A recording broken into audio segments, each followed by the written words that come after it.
नमस्कार साथियों, आपका हमारे YouTube चैनल पर हार्दिक स्वागत वंदन अभिनंदन है।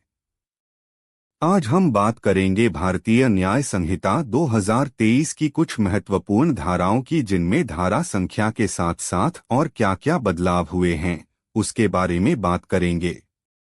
धारा 1। इस धारा में संहिता का नाम, प्रारंभ और लागू होना है। धारा 4। इस धारा में दंड के बारे में बताया गया है। इससे पहले आईपीसी में धारा 53 में दंड के बारे में बताया गया था।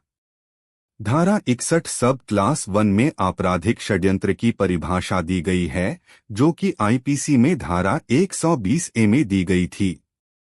धारा 61 सब क्लास 2 में आपराधिक षड्यंत्र के लिए दंड का प्रावधान है। इससे पहले आईपीसी की धारा 120 बी में अपराधी षड्यंत्र के लिए दंड था।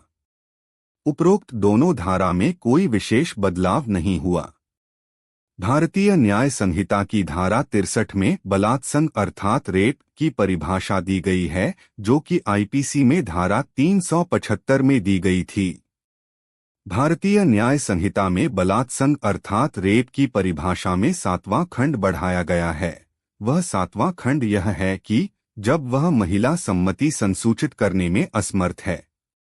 भारतीय न्याय संहिता की धारा 64 में बलात्संग अर्थात रेप के लिए दंड का प्रावधान है, जो कि आईपीसी में धारा 376 में था। भारतीय न्याय संहिता की धारा 65 में बलात्संग अर्थात रेप के लिए दंड का प्रावधान कुछ निश्चित केसों में, अर्थात जैसे 16 वर्ष या 12 वर्ष से कम आयु की महिला के साथ रेप के लिए दंड का प्रावधान है, जो कि आईपीसी धारा 376 ए बी में था। भारतीय दंड संहिता की धारा 376 ए, 376 बी, 376 सी और 376 डी स्थान पर भारतीय न्याय संहिता में क्रमशः धारा 66, धारा 67, धारा 68 व धारा 70 का प्रयोग किया है। अगले वीडियो में हम और शेष धाराओं के बारे में जानेंगे। सादर धन्यवाद।